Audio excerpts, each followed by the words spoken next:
Magandang araw sa inyong lahat. Maligayang pagdating sa aking kwento ngayon. Abangan ang mga kakaibang pangyayari na magpapakilabot sa inyo. Simulan na natin ang kwento ko. Itago niya na lamang ko ako sa panganangan. Hindi tulad ni Louie. Lumaki siya sa syudad. Then pinag-aral ito ng aming Pia at Pio. Dahil hindi sila magkaanak pero ibang kwento na po yun. Pang MMK na rin kumbaga. Ako naman at pang dalawa pa naming kapatid ay di pa sa summer lumaki. Meron din naman akong karanasan sa mga nilanam ng bilin pero etong binalasabi ni Louie ay hindi ko masabi kung kamalasan ba o sumpra. Biro lamang po sa babihin kong kapatid. Madabag ko lamang na nagtatrabaho ako sa isang shipping line dito sa Auckland. Din ang binamasawa ko na itago niya na lamang sa pangalang Glenn. Lahat simula ang kalbarya namin nang may mapaslang na banawang kinikilalang aswang. Ang kapatid ko people sa lugar ng Laklan. Lang magbakasyon nito dito. Agosto, taon ng 2010 yan. Pinasya kong pauwi na lamang ang kapatid ko sa Pasay dahil sa nangyaring ito. 5 buwan na buntis ako noong mga panahon yan. Hilapid namin ang asawa ko at ang may-ari ng bahay na nirerentahan namin mag-asawa. May tago na lamang po natin siya sa pangalan ng Kuya Ranjo. Nakasakay at nakaalis ng Aklan nung maaris ang kapatid ko ito. At paanam na rin itong si Kuya Ranjo dahil tutuwo pa ito ng palengke at magtitindanan. Magsabi naman itong asawa ko na makikisabay sa tricycle at bibili na rin umano kami ng makakaring para pananghawian at hapunan. Magkasabay naman naglalakad itong dalawa. Maya-maya pa, ay may humaran sa akin na 2 babae. At may bara itong tray na pinipilit akong tikman doon. Free paste to na keso. Deme-deme ito. Pero sabi ko, hindi ako kumakain ng keso na walang tinapay. Nakalain mo ba naman, Sir Sam? May bilabas ng pinapay ang isa nitong kasama at nagsabing, "Ma'am, sakto, may natira pa akong pinapay dito at ilagyan ng palaman. Bibigay ko na lamang sa inyo para mapikman niyo ng free paste namin." Huli pito. Pero sa hindi ko malaman na dahilan, nagbabalawang isip ako na kunin ito sa kanila. Apman niya, abot sa akin ng babae ang tinapay pero bigla akong hinira na masala ko. At nagsabi ito ng, "Pasensya na, bawal sa asawa ko rin kubain ng ganing nira. Baka makasama sa sanggol." Sabay hila nito sa akin. Narinig ko pang isang babae na nagsabing, "Pakedamera." Fast forward. Nakapamili na kami ng mga kailangan namin. At lumipas sa maghapon at sa hindi pa alis ang bubong namin ay doon po na kami pansamantalang pinatulog ni Kuya Ranjo sa loob ng bahay nila. Pinahiram nito sa amin ng isang kwarto na para sa mga anak ni Renan. Dahil sa ang iinom din to asawa ko at karaping lamang din ganing Batangas. Pilayarben ko na makipag-inuman at dito nga maikwento namin lahat na nangyari. Tahimik lamang ang asawa ko at parang nag-iisip-isip noon. Dito ay nabanggit ni Kuya Ranjo na nung hinapid namin si Louie ay nakita niya pang ibang kamag-anak ng Timyo. Kaya pinamadali niya itong papasupin ng Roro. Maya-maya pa, may kumakatok at pinatawag ang pangalan ni Kuya Ranjo. Pinabuksan naman ito at bumungad ang kapatid ni Kuya na tawagin na lamang nating Kuya Mike. May mga dugo ito sa kamay. At nagsabi ng, "Inong ka ng inong dyan. Yung isa sa mga alaga nating baboy patay na." Di pa nalapat tayo si Kuya Ranjo at kumuha ng baternon. Tuwayo at sumama rin na masala ko. Sumama din ako noon. Din namin nakita ang malagim na inabot ng baboy. Butas ang tiyan nito. May mga nagtalap din na naman loob ng baboy sa kunuan. Dahil sa hindi ko kayang amoy ng lansa, Nasuka na ako at lumayo ng bahagya pero naririnig ko ang pinag-uusapan nila. Salita si Kuya Mike noon. Lamokhang sila na umano ang punteriya. Sumagot pilikaw si Kuya Ranjo ng hindi nila tayo pwedeng danawin. May protection tayo ni Tata Pibring. Kaso ang problema, yung mga alaga naman namin ang mauubos. Sinunog bila ang baboy. Lumipas pa mga araw, dinun at di man na nangyari na. Kapag gabi, may namamatay na ng hayop si na Kuya Ranjo. At merong mga butas ng tiyan at meron ding nirasan noon. Dito ay parang nahihiya na ako kay Kuya Ranjo. Dahil parang ang dahilan ng lahat man ito ay ang kapatid ko. Dumating yung oras na pinahahanap ko na sa asawa ko ng ibang mareranta na bahay para matigil lamang ang pagpatay ng mga hayop ni Kuya Ranjo. Isang gabi, bigyan tumatay ang nari ng asawa ko na itago niya na lamang po sa panganam Nanay Dienda. Beri-beri itong pinapasok at nagmano. At dito ang nagsabi ang binan ko na si Glenn mismo ang nagpapunta sa kanya sa Aklan. Dagdag ko lang natubong Mariveles pataan po ang pamilya ng asawa ko. At meron silang lahing manggagamot o yung pinatawag na babalidan. Pinakinadabi namin ito kay Kuya Ranjo at doon ay ikinuwento namin ang nangyari sa mga dumaang araw.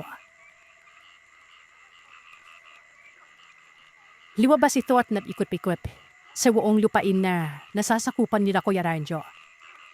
At nagbadasan habang may hinahagis na abo sa bawat dadaanan nito. Timigiramdinan ko sa isang mataas na puno ng niyog. Hinawakan niya ito. Nag-usan ng dasal.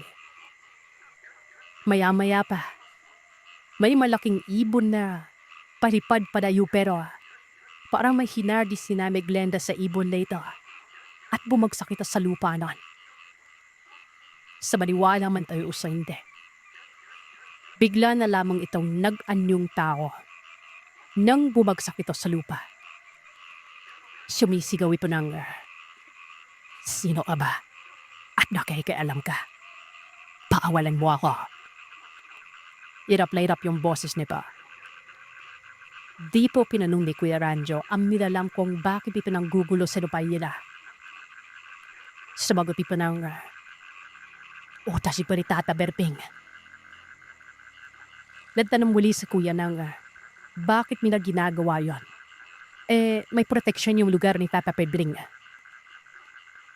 Sumagot ulit ito ng, sa tingin mo, susunod pa kami sa utos ng papay niya. Matagal na walang bisa ang proteksyon ni Tata Pedring sa inyo. Simula nang mamatay ang mga anak nito. Tuwawa ito ng manakas. Dahil dito, mas lalo kong naisip na mali ang ginawang pagpaslang ni Luis sa magkapatid. Dahil nadadamay ang hindi dapat madamay na. Libsalita naman si Nanay Glenda na wala kayong karapatang kuwaslang ng mga inosenteng buhay. Mapahayop man o tao. Sabay may inusalita at bigla na namang nanisayan nila ng naito. Dito ay kinausap kami ng nanay ni Glenn na kailangan na namin makalipat sa lalong mas mabaling panahon. Gad baka sa susunod, ang pamilya nga nila Kuya Ranjo ang mapahamak nun.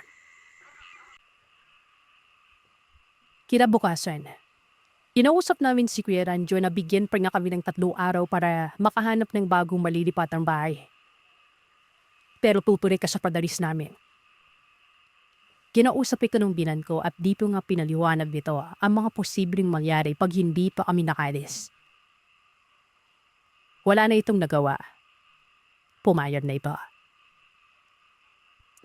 Dahil sa proteksyon ni Nanay Glenda, wala nang namatay na anada sina Kuya Ranjo at walang gumambala sa huling 3 araw namin kila Kuya Ranjo noon. Sole, hindi kami nakahanap ng malilipatan pero tinuloy pa rin namin ang padalis namin. Dahil 6 na buwan na rin yung tiyan ko. Pansamantala muna kanin umuwi ng pamilya ko sa Batahan. at pumayag naman ng kumpanya sa leave ko noon. At dito, lumipas ang 2 buwan at nakapanganak ako ng Marios. Nalasitaso ko ng lahat at kaya ko naman trabaho ay bulyain na kaming pamilya pabalik na Raklan. Nung makaraping kami ng Batangas Port, nagiya itong asawa ko na kumain muna sa isang karinderya. Madinis at maliwalas ang lugar. Nakilala din namin ang may-ari ng nasabing talinan na ito. Napansin ko ang isang servidora. Lapanay tingin at ngipis sa akin noon. Siyempre, pinipingnan ko din baka kasi takilala ko. Sabi ko sa may-ari, Madam, ang bebe naman ng bagong tao niyo. Dadami na lang kakaring pipa. Mulipil may-ari na itago na lamang natin sa pangalan Api Beng. Sinabi ni pa na bago na yan. Pangalawang araw pa lamang umano ito. Sabi ng pangalan niya. Mukha namang masipag. Nulipi ito at ito pang nag-serve ng pagkain sa amin pero iba mo naging pakiramdam ko bigla sa mga tingin nito sa akin. Yan pipong pagtalapit na pagtalapit niya. Yung amo ng mukha niya pero parang may binabalak na kakaiba. Pinitigan ni Tiniglen at nang mapansin ng babae na nakatingin ng asawa ko sa kanya, bigla niyang bilaling ang tingin niya sa iba noon. Makalipas pang ilang oras, nakasakay na kami ng Roro. Dito, laramdaman ko na sumasakit na yung lalamunan at tiyan ko. Ang ginawa ko ay nabungo ako sa banyo ng pero wala namang nanabas. Laisip ko na lamang na baka nanamitin ang tiyan ko sa ininom kong soft drinks noon. Kaya nabayad na naman ako ng efficacent oil noon at naparinga. Nung makaraping kami ng Kanapan Port, mas lalim sumakit ang tiyan ko. Love CR ulit ako pero wala pa na ba. Ang ginawa na lamang ng asawa ko ay binana ko sa pinakamalapit na clinic. At sabi naman ng doktor noon, tinakabab lamang ako. Binigyan lamang ako ng gamot. Nang pabalik na kami sa tayo ng bus, dito ay mas tamiripit sa satik ang tiyan ko. At dahil dito, napabagsak na lamang ako sa lupa at nawalan ng malay noon. Lagising na lamang ako na nasa isang raring na. Dahil sa Batangas to Kanapan ang biyahe ng asawa ko. Marami itong kakinanda sa Kanapan at dito nga ako dinala sa isa sa mga bahay ng kakilala niya. Larinig ko sabi ng kakilala ni Glenn, Pare, baka nakyukid yan si Ann. Magpapatawag lamang ako ng albularyo. Makalipas ng 1 minuto. Dumating ang isang matandang lalaki. Lumapit ito sa akin na pinignan ng mga kuko ko at hiniliit ng daliri ko. Pinataas nito ng bahagya ang damit ko at hinilupilot ako na. At bitin na nga ay sumuka ako at sobrang baho nito. Pinanong ako ng, Meng, saan ka ba kumain? Hindi mo ba alam, nilasan ka na? Maya pa, lab sa dawa ito ng pagtatawas. At bipi lumabas ang isang imahe ng babae na gulo-bulo ang buhok nun. Tinanong ako ng albularing na, Neng, meron ka bang kaaway o nakaaway? Matagal ka na nung may galit sa inyo ha. Hindi lamang ipanag-iisa. At sa patuloy na pagtatawas ng albularyo ay sinabi nito ang pangalan ng nablason sa akin. Neng, may kilala ka bang sabihin? Yan ang yumason sa'yo. Dahil sa sinabi ng manggagamot, talaga naman nagulat ako. At dito nga ay pinawagan agad ni Glenn si Api Beng at hinanap sa Vernon. Tumugon nipo nang wala na umanugon. Nagpaalam umano na merong bidilin sa palengke. Silabihan namin si ate na tawagin agad kami pag dumating dahil nakapimbre na ipa sa mga kakilala naming mga puhis sa Batangas Port. At handa na itong hulihim noon. Pero tumubo ng matandang manggagamot sa resep na hindi na umano babalik yon. Kahit saan hanapin ay hindi may pamakikita. Dahil sa mga oras na yun ay nalaman na nito na nagpagamot ako at nabisto na ang mga plano niya. Sa sobrang galit ni Lynn, gusto pa niting bumalik sa Batangas pero pinigilan ko na lamang ito. Lumipas sa mga oras at tuluyan nung naalis na manggagamot ang mga lason na nakain ko. Hapitin na rin namin na pagpasya na magpalipas ng gabi dito sa Kalapan. Puwayat naman ng kaibigan ni Bien. Kinabukasan, habang naghihintay kami ng bus, isang matandang babae ang nakatingin sa amin ng panganawa kong anak na itago niya na lamang sa palanawin din. Labilanaway ang matandang nito. Maisip ko na lamang na baka may sakit ito. Handang dumaping na ang bus na sasakyan namin pauwi ng Aklan. At dito, Sir Seth, lumapit ang matandang babae sa akin at bumunong ito ng, "Dahil, basta mo, palit mo na ng buhay ng anak mo. Kapalit ng buhay ng kapatid mo." Sabay nisi ng mahina. Dahil sa narinig ko ay nagulat at napatingin ako sa matandang yan. Umilit ang ulo ko at sinabihan ko ito lang na, "Nay, kahit buhay man daga sa bahay namin, hindi ko bibigay sa iyo." Sabay dura sa lupa. Di po ipinawag ko na rin si Len. Dahilan para lumapit ito. Umalis ang matandang babae at palingon-lingon at patawa-tawa na parang baliw nun. Pinanong naman ako ni Glenn kung sino yung matanda. Sinabi ko na lamang na baliw siguro yan. Nakasakay at nakaanista kami ng Kalapan pagtatapos nun. Fast forward, dumating kami ng Aklan at dito ay meron naman na kaming matutulian na bahay sa katulong ng isa sa mga kasamaan ko sa trabaho. Malapit ito sa main road. Medyo malapit-lapit na rin ito sa mga pamilyan. Marami-rami na rin ang bahay na katabi ng bahay na nirerentahan namin. Bikoy, nakabalik na rin ako sa pagtatrabaho. Bumalik na rin si Glenn sa Batangas. Noong mga panahon na yun, Sir Seth, ako, ang dalawa kong anak at isang mapagkakatiwala ang katulong na itago niya na lamang sa pangalang Rose ang kasama ko sa bahay. Dahil sa trabaho, nakalimutan ko ang mga problema sa mga lason-lason na yan at mamaswan. Then maado pa lamang napasok na ako ng trabaho at gabi na rin ako nakaka-uwi. Isang araw, Sabado, wala akong pasok. Sinama ko sa pamamalengke ang bunso kong si Lilin. Dito nga ay napadaan kami sa pwesto ni na Kuya Rancho at nakapagtamustahan kami doon.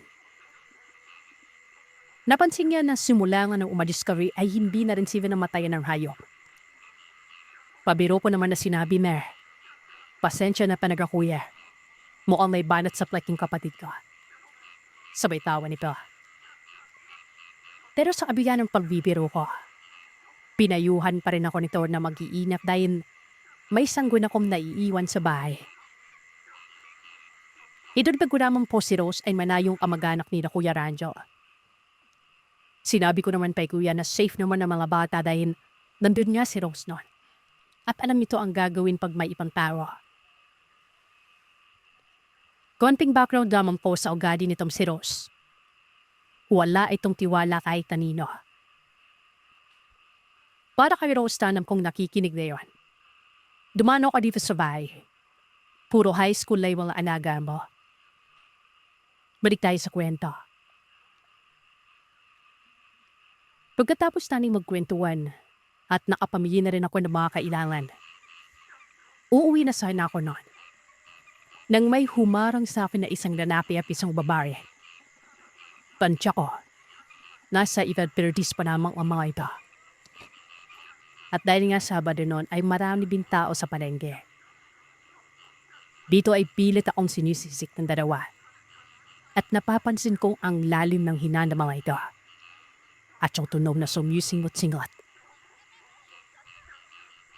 Maya-maya ba, Pilit na nitong gusto hawakan si Linbian. Na walang ano-ano ay biglang may nagsalita na, "Hoy! Ano ginagawa niyo? Mandurukot kayo na." Deeper nga patingin ako kung sino ito. At pabilawin ko, si Jimwell ito. Palanay na anak ni Kuya Ranjo. At sa edad man na 14 na taong gulang, makisid na ang atawan nito. Dahil tumutulong ito kay Kuya Ranjo sa panayangkinan.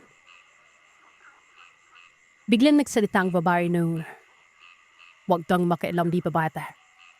Hindi na nga kayo nawawala ng hayop. Mangi-istorbo ka pa." Bikoy hinila ako ni Jimwell palayo sa banawang nilanang na yon. Pumaray pa ng tricycle para makasakay kami.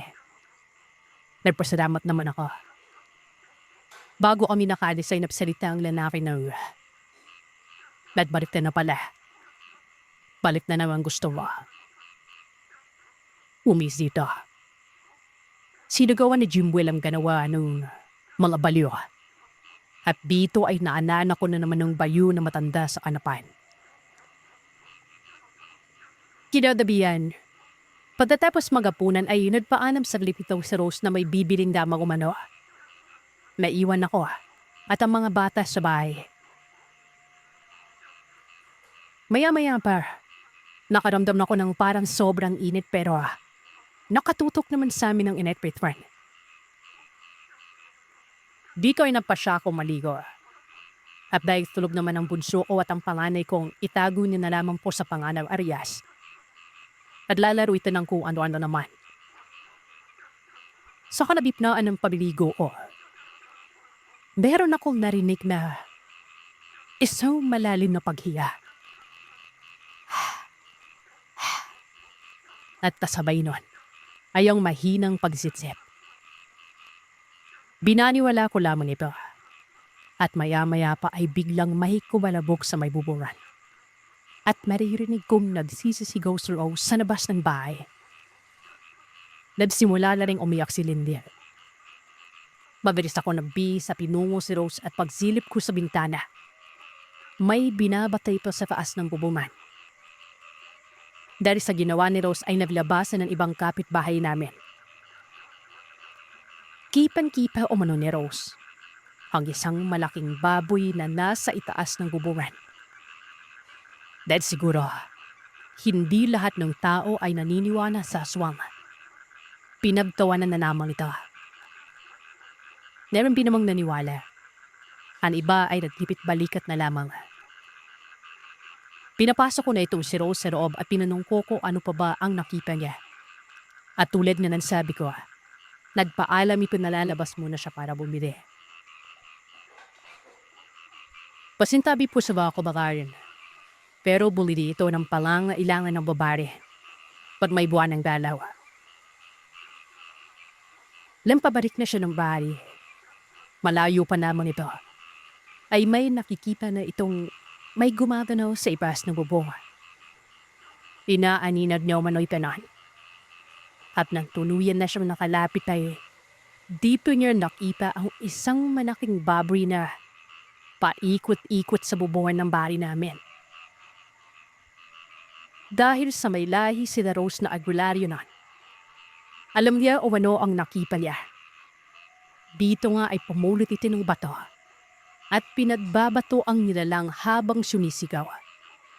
At nang maglabas na lang ang mga tao na, natita umano ni Rose na nagpapanon itong baboy palayo. Le-report namin ito sa barangay pero halos pagtawanan lamang kami ng karamihan. Ang ginawa naman ng apitan ay nagparonda ng mga tanod paggabi na. At lumipas pa yung mga ilang gabi na. Doon ko na napapansin na parang may nagkukutkot sa bubungan namin. At kasabay nito ay mabahong amoy imburnal. Madalas na rin umiiyak ang mga anak ko. Lalo na kapag kumakagat ang gidim. Isang umaga, naisipan ko ako muna ang magpapaaraw sa anak kong bunso dahil maraming gawain si Roseland. Maya-maya pa, Lumapit ang isa sa mga kapitbahay namin na hindi ko napapangalanan. Nagtatanong ito sa akin kung nangangailangan pa ba ako ng isa pang mag-aanaga sa anak ko. At dahil alam kong nahihirapan siya sa pag-aanaga sa dalawang bata at gawaing bahay, napaisip ako na. Sumagot ako nun, gusto ko sana pero wala ako makita. Sumagot naman ito na meron daw siyang makinana. Baka umano gusto ko. May sakit daw o yung magulang nito kaya astong magtrabaho na. Tumawa naman ako. At ang sabi ko dito ay tatawagan ko muna ang asawa ko pang pumayag. Kakausapin ko rin siya. Hindi rin na nga nangyari, sir. Pumayag ng asawa ko na kumuha ng bagong magbabantay sa bata. Kinausap ko lang nga sabing kapitbahay. At di pala pinakilala nito ang isang babaeng pangalan ay Susan. 18 taong gulang. Maamo mo ka. Tahimik. Tubing pasi Iloilo malayta. Pero matandad na umano silang nakalipat dito sa Aklan. Sa totoo lang, sir, hindi ako magaling kumilapis ng tawa. Pero itong kasama kong si Rose, duda na agad sa mga kilos ni Susan. Pansin di umano ni Rose na hindi ito makatipig ng diretsa sa mga mata ko. At hanatabong hindi nagsasabi ng totoo habang nag-uusap kami. Dahil nga nirekomenda ito ng, alam mo na, mabuting kapitbahay o mabuti na ba. Pinanggap ko itong si Susan. Dumaan ang mga araw at wala naman akong napapansin na iba sa mga kilos nito. Masipag at mabilis mautusan sa gawaing bahay. Pero hindi ito pinapatuloy ni Rose sa pagluluto at napansin namin na hindi ito sumasabay pag oras ng kain. Ang laging dahilan nito. Busog pa umano siya. Nakakasabay lang namin itong kumain. Pag binibigyan ito ng ulam, ng apit-bahay naming nagrekomenda mismo sa kanya. At dito, Sir Zed, duwating ang isang gabi na hindi namin makakalimutan. Christmas party ng kompanyon pinagpakarabawan ko nun. Pero parang ayaw kong pumunta dahil maaga pa namang mataas ng lab na piyarias. Binara ko naman ito sa center. Binigyan lamang kami ng gamot at umuwi na rin.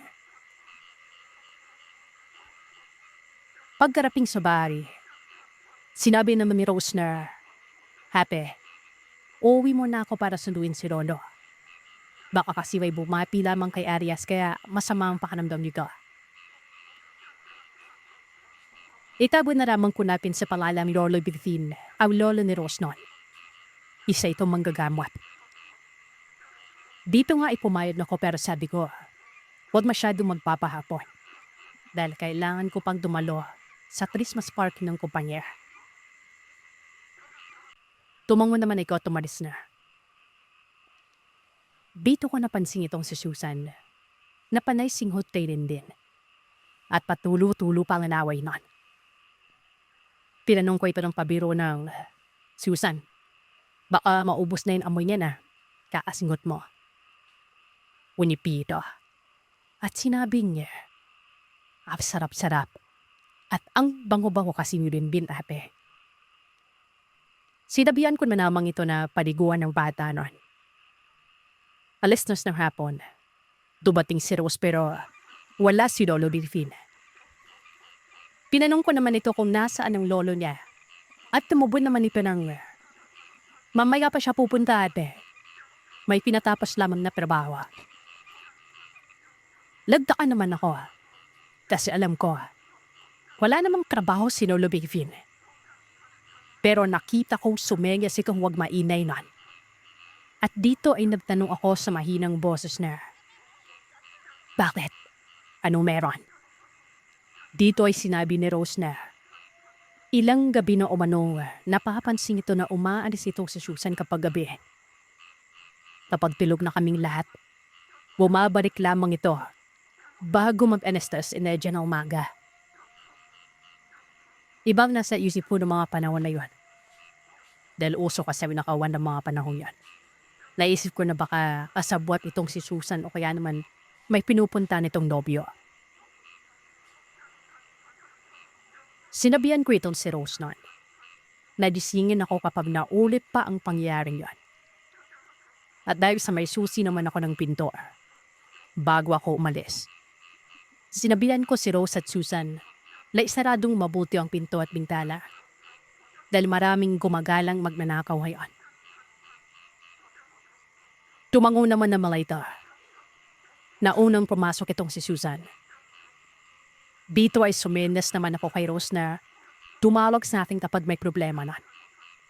At dito nga umalis na ako. At dito na rin Sir Seth. Magsisimula lahat. Itong parpi na ito, mga kag-you point of view na po ni Rose.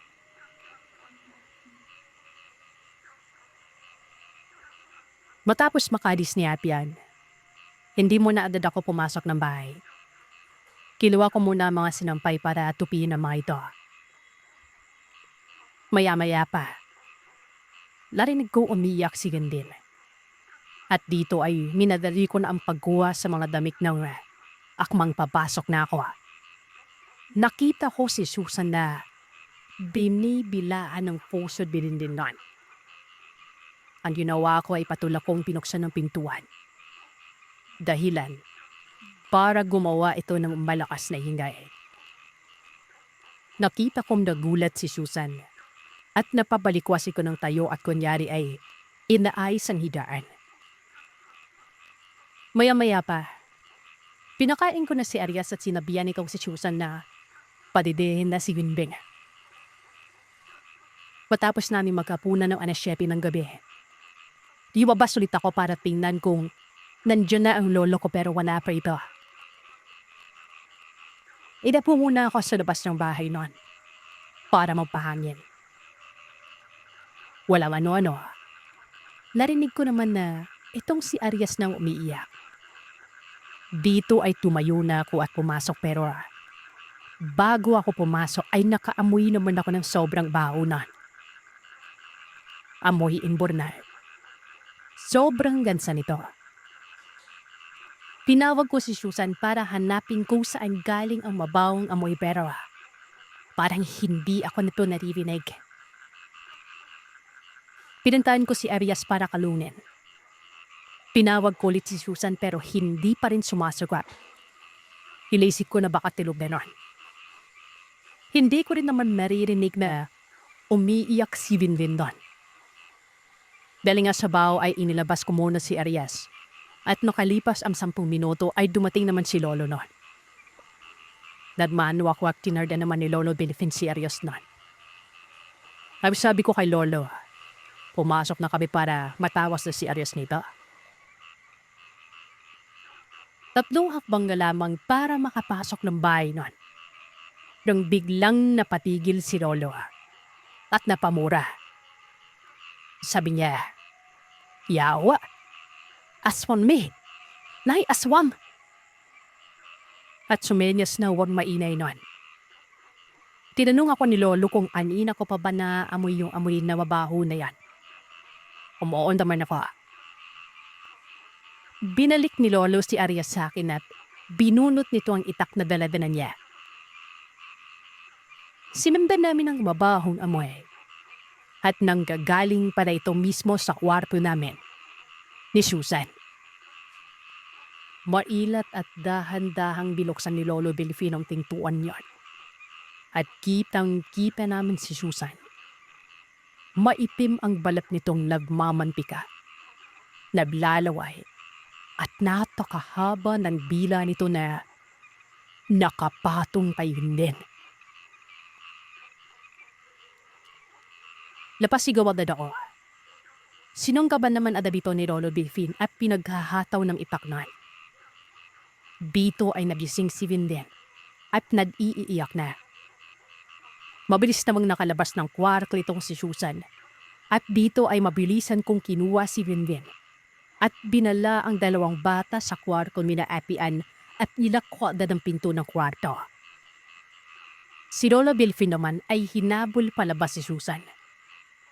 Larinig ko pang nag-uusan ng dasam si Lolo Bilfin. At dito ay laking gulat ko. Dahil kitang-kita ko paglabas ni Susan doon. May dumagip ditong isang malaking ipin na ibon. Iniwi pa dito pataas. Tuluyan ng lumayo ito.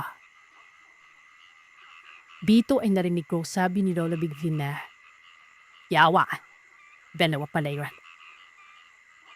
Hindi na ako nagalawang isip pa na tawagan si Ate Ann para sabihin na mga nangyari. Yun ang buong salaysay ni Rose herself. Nang makauwi ako, lerong mga chismosa na nasa harapan ng mga kanilang mga bahay. Tilaturo rito kung nasa ng bahay namin noon. Silalubong na agad ako ni Rose para kuhain ang mga dana ko. Dito ay nakita ko na sisimula na ng pagtatawas si Lola Bilfin. At dito nga, ay pinanong ako ng manggagamot kung makadala na bang naninirahan sa hapi nitong si Susan. Sumagot naman ako ng magtatatlong buwan pa lamang. Tinanong ulit ako o wala ba akong napapansin at bakit hindi ako naduda kaagad. Sumagot naman ulit ako nang wala nga ako panabi sa bahay noon. Gabi ako napapauwi. Nang matapos ang pagpatawas, dito naananak ko na naman ang sinabi ng albularyo sa kanapan. Dahil lang sinabi ni Lola Bilfin, matadan na umano itong sumusunod mismo sa akin. At matadan nang may mga galit ang mga ito. Wala namang nangyaring masama sa mga anak ko. Hinilot at tinasaran din ang dalawang bata. Dito ay nabanggit ni Lolo Delfin na dalawa umano ang ginalang na may banak sa amin na hindi maganda. Silabi ko naman dito, nirekomenda ito ng kapitbahay namin. Dito ay niyaya ko si Lolo Delfin na punta ng bahay ng nasabi kong kapitbahay pero patay ang inaw. Walang sumasagot sa mga sigaw at tawag ko. Dito ay sinabi ni Lola Bilfin ang posibilidad na bumalik pa ang mga nilanang na iyon. Dahil sa sinabi ito, lakiusap ako sa kanya na sa bahay muna matulog ng gabing yan. Pumayag naman ito. Pumatak ang 10 oras ng gabi. Tilog lang lahat ng mga tao na. Labisin ako sa kadahilan ng may kumakatok sa pintuan. Dito ay bumangon ako at sisilipin ko sana pero pabilabas ko ng kwarto ay naroroon si Lolo Bilfin. Sumenyas itong huwag mainay nun. Tumango naman ako. Maya-maya pa, palakas na ng panakas ang katok. At naririnig kong meron na ring nablanakad sa itaas ng bubulan. Dito ay may mga dasal na binabanggit na si Lolo Delfin. May narinig kaming parang may nahulog. Daliba din lumabas si Lola Bilfin habang patuloy na nagdadasal na. Dito ay nakita ko ang isang malaking baboy na pilit gustong tumayo. Pero pila nasasakpan sa mga dasan. Pinalong ito ni Lola Bilfin. Sino kayo? Ano ang kailangan nyo? Bakit nyo ginugulo ang pamilya nito? Bito, narinig ko sa wagot ang nirenang leito na Tandang Bilfin. Huwag kang makialam sa gulo na pinasok ng taong yan. Baka madamay ka pa. Bigla itong tinada ni Lolo Delfin ng itaknon at lapahiyaw naman ang nilalang na ito. Nagwika uripi pa lang, huwag mo akong takupin, demonyo ka. Tirala ko ang angkan mo. Dito ay nagsalitang aswang na utos ito ni Tata Berting. Kailangang mawala ang isa sa mga pamilya ng taon yan kapalit sa nawalang buhay sa angkan namin. Dahil sa mga dasal at patuloy na pagtaga ni Lolo Bilfin, nahihirapan nang nilalang na makapayuman damaw. Maya-maya pa ay may isang malaking ipin na ibon ang bumulusok papunta kay Lolo Belfin at sa atin. Dahilan para dumapa kami sa lupa at mabilisan binagip ng malaking ibon ng kasama nito. Napasabi na lang nun si Lolo Belfin na kahit saan kayo magpunta, magkikita at magkikita pa rin tayo. Pinapasok na ako ni Lolo Belfin at dahil dito ay hindi ako nakatulog magdamag. Kinabukasan pagpasok sa trabaho, kinuwento ko ito sa mga kasamahan ko sa opisina pero napakamot na lamang ang mga ito ng ulo at baka nananaginip lamang umano ako noon. Siyempre Sir Seth, pinaglaban ko talaga na nangyari yon. Modernong panahon na umano, nagpapaniwala pa rin umano ako sa mga aswang. Sabay pawan ng isa sa mga kasamahan ko. Isang araw, day off ko, nagpumili ako ng gamot sa sikat na pamilihan ng gamot noon. Hindi ko alam kung mamamangha ako o matatakot dahil nakasalubong ko ang matandang babae na nakita ko sa kanapan. At nang malapit na ako dito, nakita ko yung napakaraming sugat nito sa may leg at braso. Nagsalita ito noon. Ang sarap naman ni Vindin. Napatingin ako sa kanya at nasabi kong, sino ka ba at anong kailangan niyo sa pamilya ko? Dito ay patawa-tawang lumalayo ang matanda. Kay Susan naman, hindi ko na ito nakita pa. At sa kapitbahay ko ay bumalik ito pero hindi na ako pinapansin. Iwas na iwas din pag nakikita kami. Dahil sa mga nagaganap sa buhay ko, dito na ako humingi ng tulong sa pamilya ni Glenn. At dito na magaganap ang gulo na hanggang ngayon, hindi pa rin natatapos. Ang tatay ko na tawagin na lamang nating Fidel ay halos 20 anyos ang tanda sa nanay ko. Nasa 18 pa lamang ata si nanay noon nung wagkakila na sila. Si Kapay naman mahigit 40 na. Iba po kasi yung karisma ni Kapay Sir Seth. Yung people na manner ni dito ay lolo. Dahil po itong dalawang ito. Dahil bata pa ang aking ama, dawa nga na siya lamang ang nag-iisang lalaki sa magkakapatid. Paboritong-paborito po siya ni lolo. Dinadala siya sa mga piyesta, sa mga kasiyahan.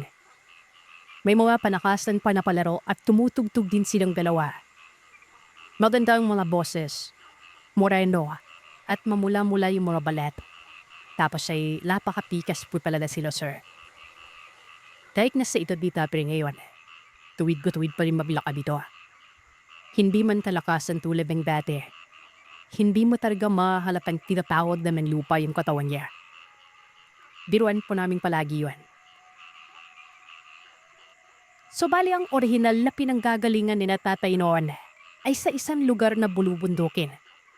Pero kahit yun may sa ulo ni Lolo ang pasikot-sikot dito.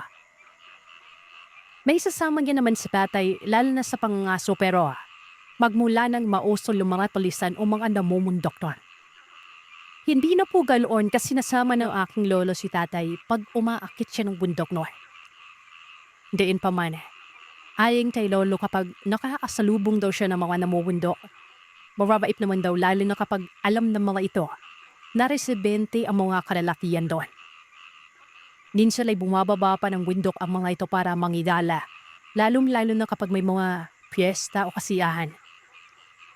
Sinuwerpe din siguro si Lolo noon na hindi sila nagkaroon ng enkwentro sa ibang mga hindi kaaya-ayang mga namumundok. At saka isa pa, yung mga yan sir, hindi daw panadan na lanab you say sa lugar lang. Bagamat minsan ay pabalik-balik pero araw lamang ang pagitan. Aalis na naman ang mga nito. May mga pagkakataon na umaakyat si Lolo na hindi kasama si tatay. May bala-bala itong gitara. Meron kasing nakakakipa kay Lolo na ningsang tumutugtog ito sa isang kasiyahan at ikinatuwa ng mga namumundok noon. Nababayaran naman si Lolo ng maayos. At ayon pa nga talaga kay Lolo noon. Mabait naman din daw talaga ang mga namumundok. Kapag bumababa si Lolo, excited si tatay na salubungin nito. Kasama na ng mga kapatid niya na babae. May mga dala kasi si Lolo mabilis na sariwa at matatabang mga karne. Mga papa, tabako at kung ano-ano pang mga produkto na alapang galing pa sa mga malalayong lugar. Isang araw lon, nagsumbong o nag-usap ikaw si tatay at yung aping niya na minsang sinamahan niya yung kapatid nila ito sa pamibili. Marimig umano ng ate ni tatay si Lolo at Lola na nag-uusap isang madali araw. Pinapabawasan ni Lola yung pag-aakit-akit sa bundok ni Lolo noon. Dahil baka mamaya mapagkamanan na siyang pulisay. Kampanting-kampante daw si Lolo na sumagot kay Lola na huwag ko na siyang mabalala. Duwanim sa bawat sampung pag-akit ni Lolo sa bundok. Isa o dalawa lamang umano sa pag-akit niya na ito ay galing sa utos ng pagtugtog niya sa mga pulisan.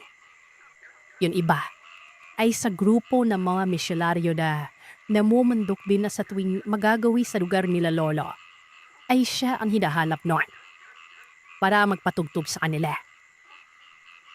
Dadbad pa ni Lolo, ligpas na ligpas umano siya sa piling ng mga misyonaryong ito. Tsaka isa pa, wala umanong mga armas sa mga yon. Bukod sa mga patalim na gawa sa mapipibay na bato, tsaka mga buto ng hayop. Sabi naman ni Lola, edi mas delikado kasi wala silang panlaban. Umiling-iling lamang umano si Lolo at ang sabi, hindi daw lahat ng walang armas ay mapatalo na daw meron. Basta magtiwala lamang daw si Lola. Pababait ang mga misyonaryong ito. At hindi naman aakit si Lolo kung alam niyang mapalanib ang ginagawa niya. Tisang gapit hapon naman, yung mga oras na baba ni Lolo noon. Itong isang api pa ni tatay na laging nakatoka sa pamumulot ng mga kahoy na panggatong nila. Niyaya si tatay. Pumunta sila doon sa parte kung saan laging umaakyat at bumababa si Lolo kapag kagaling siya sa maripaas noon. Patakip silin na noon.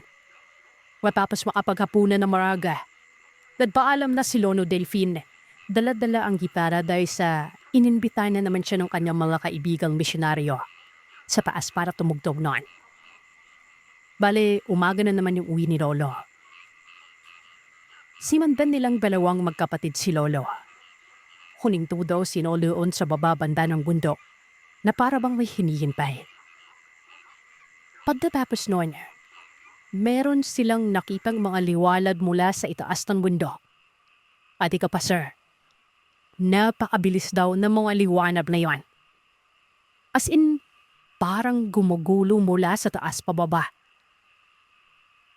Nagtago sila papay at ang aping sa isang mayabong na puno. At kitang-kita nila na yung mga pinanggadalinan ng liwanag ay galing sa mga grupo ng analaktiyan na kung hindi nagkakamali si tatay ng bilang, hindi papas na yuma. Ang ipinagpapaka ng aking ama, walang kahit na anong tanong inawan na mo ito, at nag-aagaw pa yung liwanag at bilindon. Kaya paano may mga parang ilawan na pumulusok pababa mula sa tuktok. Maya-maya pa, pumasok na si Lolo sa sukay ng gubak.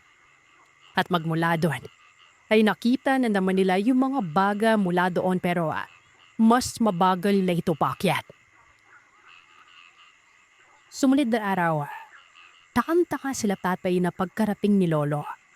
Sinabihan sila ng aping na nalaman daw ng mga kaibigan niyang misyonaryo na sumunod sila at nagmasid sa pag-akyat ni Lolo noon. Nakapagpapakagawa ng ang layo-layo nila doon. Makailaw ulit na din kasi itong napapansin ng ating Sir.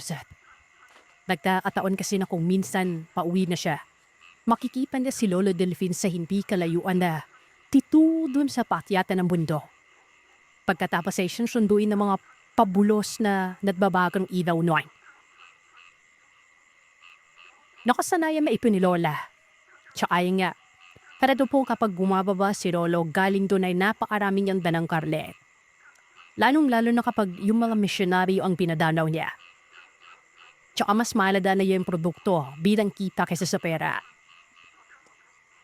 Nagdaan pa ang mga araw na patuloy ang gawain na ito ni Lolo. Pero syempre, maliban sa pag-akyap-akyap niya ng bundok ay inikipa pa rin sila sa iba pang mga kasiyahan. Dahil hindi man talaga si Lolo kasama si tatay sa mga tugtugan at kantaan noon. Hanggang sa isang araw, kinausap po ni Lolo si tatay ng sila lamang dalawa.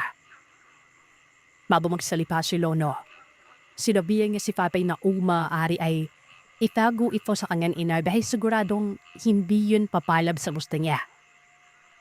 Yun pala, gawa ng may mga misyonaryo umano na bumababa sa bundok at makikita si tatay kasama ni Lolo na tumutugtog sa mga asiyahan doon. Gusto daw nilang makita si tatay na kasama ni Lolo na tumugtog o makipagsiyahan sa kanila. Dahil sa magkaibangan ng pitch ang tunog o yung boses ni tatay at Lolo. Pero sa wala namang naisip si tatay na mali at hindi din naman siya nakakaramdam ng kakaiba noon. Kumayad siya. Hindi naman ito halata gawa ng kapag nagtatanghal naman ng dalawa sa mga bayan ay inuumaga din sila kung minsan. Tsaka isa pa, wala namang idea si tatay o anong meron sa mga kunong misyonaryo na sinasabi ni Lolo noon. So bali pala, noong hapong bingyon, matapos ng maagang hapunan, nagsimula na maglakad sila Lolo at tatay. Nag-iba pa daw sila ng ruta, Sir Seth, kasi para hindi mahalata nila Lola at ng mga kapatid niya. Pero umikot pa rin sila doon sa parte kung saan laging maghihintay si Lolo sa mga sundo niya doon. Natanong niya, habang nakatayo, sabi ni Lolo kay tatay, anuman daw ang makita niya. Huwag siyang matatakot. Isipin na lamang niya na kakaiba lamang ang makikita niya pero mababaita mo ito. Kaya nga magbasa hanggang sa mga panahon na yun. Buhay na buhay pa rin si Lolo. Habang nakatayo doon sa hintayan, kitang-kita daw ni tatay yung mga baga na mula sa tukok ng bundok. Tapos sir, dito, mas malinaw na kesa sa una ang nakikita ng pababa ng bundok doon. Malago magapang lanino. As in parang mababangis na hayop at yung pula. Katulad ng nasa iba mong mga kwento. Yung mga bagang pula ay galing sa mga mata nila. At habang pababa ang mga ito, ay unti-unting umaangat at nagbabagong anyo. Hanggang sa 2 paa na lamang ang gamit ng mga ito sa paglalakad. Sa malapitan, nakita ni tatay kung gaano kalaki ang mga lalaki. Para mga foreigner umano ang tangad ng mga ito. Maliban na lamang sa halatang hindi nila nagagawang mag-ayos dahil sa talat-kalat na mga balbas nila. Yung mga buhok nila, hindi pantay ang pagkakaputon. At meron silang hindi kaaya-ayang napaanan sa ramore. Binakasan daw ni tatay ang loob niya noon habang kaharap ang mga lalaking yon. Nagpakilala ang mga ito na hindi na sinabi ni tatay ang mga pangalan. Pero sa tingin niya ay mga alias-alias na yon katulad ng ibang mga namundo. Basta base sa mga pangalan ng puno, mga bakal, ganon. Matapos magpakilala, tahimik. Bipoy nagsimula na silang umakyat ng walang kainay-inay ang mga asama nilang yon. Tinutuloy na nablokad ang mga kalalakihan. Hindi na sila nag-anyo ng kung ano at masaya namang nagsasalita si tatay noon. Yung alaw ay patawo-tawo lamang at ninipi-nipi yung mga asama nila noon. Hanggang sa yung isa sa mga lalaki, lumingon kay tatay. Sa lalim ng mga mata nito, niripian nito si tatay. May mimilaw pa daw ang mga ipin noon, sir. Tapos ay pinanong niya si tatay, kumakain ba si tatay ng baboy, baka, o kung ano-ano pang karne. Tumingin si tatay kay Lolo at nakanyiting tumango lamang si Lolo sa kanya. Sumagot naman si tatay ng oo. Tuwang-tuwa naman ang mga kalalakihan nang malamang ang binababa pa na ni Lolo na karne mula sa kanila ay kinakain naman nilang magpamilya. Sa loob lamang ng kalahating oras na patuloy na pag-akyat, ay marating nila ang isang lugar. Hindi ito nakahawan as napapalibutan ito ng mga kapuluan. Medyo nabilib si tatay noon dahil unang-una, malakas ang loob ng mga sasampung mga misyonaryo na ito na magsimbi ng apoy doon. Kung tulisan ka o namumundok laban sa mga aladed ng batas, hindi mo gagawin yon. Pero yon, hindi lang yung tipong siga ang napansin niya. As in malawak ko na po yan. Tapos ay may mga libro din sila noon, may mga nagbabasa pala. Noong pagkating nila, agad na sinalubong sila ng isang matanda. Sa tingin ni tatay ay pinakamatanda sa grupo dahil sa kanila na nandun. Ito yung pinakapayat pero talagang may laman-laman pa rin kahit papano. Maputi din lahat ng buhok nito. Maputi rin ang napakahaba nitong balbas. At hindi maaninag ni tatay ang mga mata nito dahil sa nanlalalim na talaga itong parte ng pisngi niya.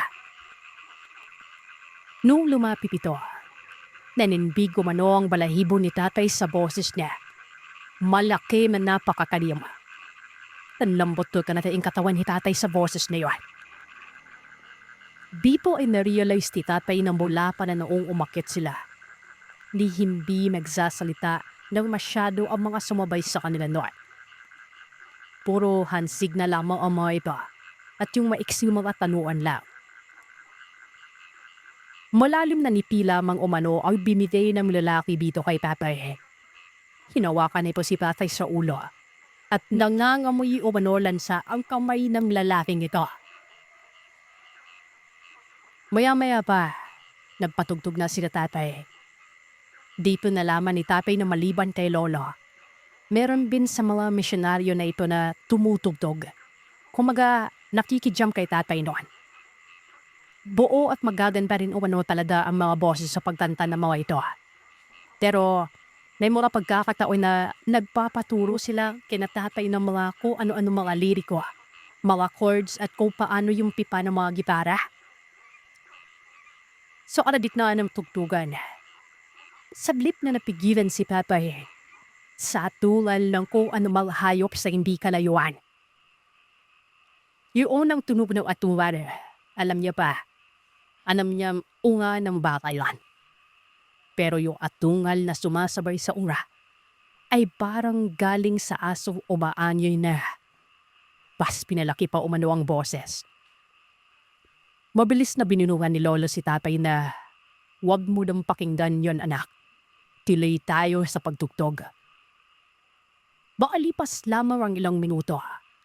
Merong isang may dalang malaking basket na may nakabalot na mga baon na saging sa loob.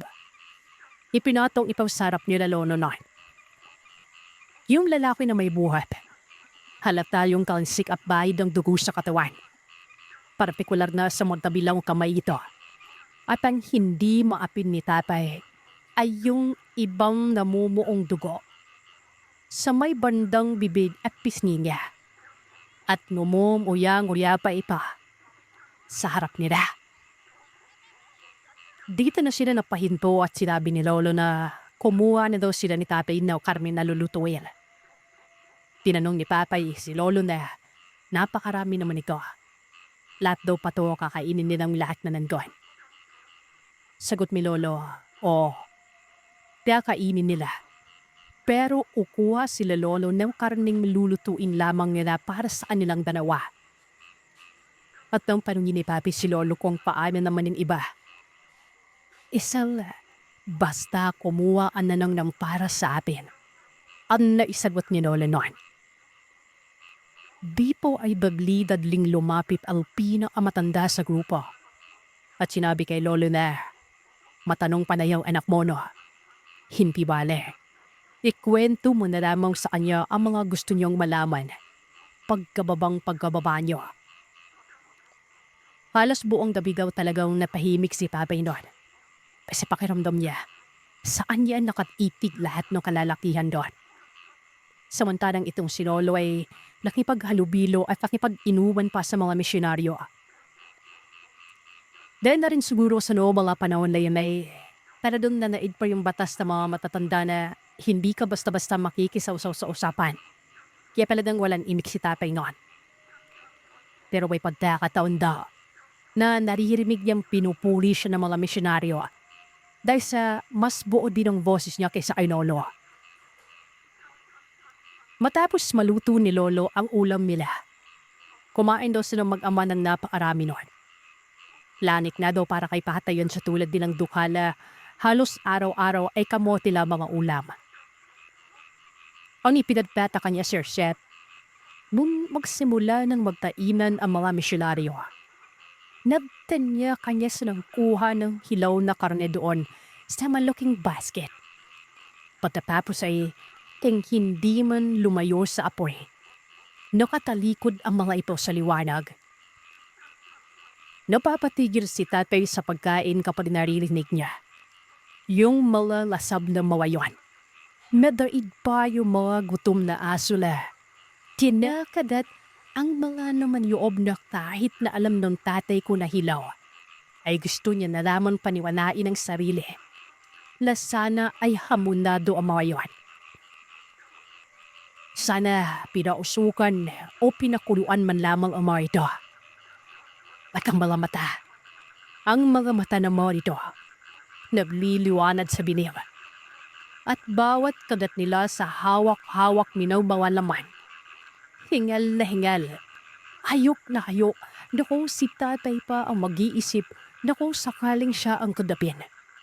Walang kahirap-hirap na mahahatak ng mga ipin ng mga ito, ang mga laman niya sa katawan. Dito ay naisip na talaga ni Papi na hindi ordinaryo ang mga ito. Pero hindi niya pa umano masasabi o sumagi sa isip niya na aswang ang mga yon. Halimaw lang. Makalipas pang ilang oras, yung mga buto na hawak-hawak ng mga lalaki, itinipon nila isa-isa sa isang lagayan at pagkatapos ay saka sila lumapit kina Lolo at nagbagsak ng dahon sa gilid. Mga pulit-pulit na naman ang inilapad nila doon. Nakababad ang mga ito sa lambanog, pero halatang halata talagang hilaw at nagdudugo ang mga ito.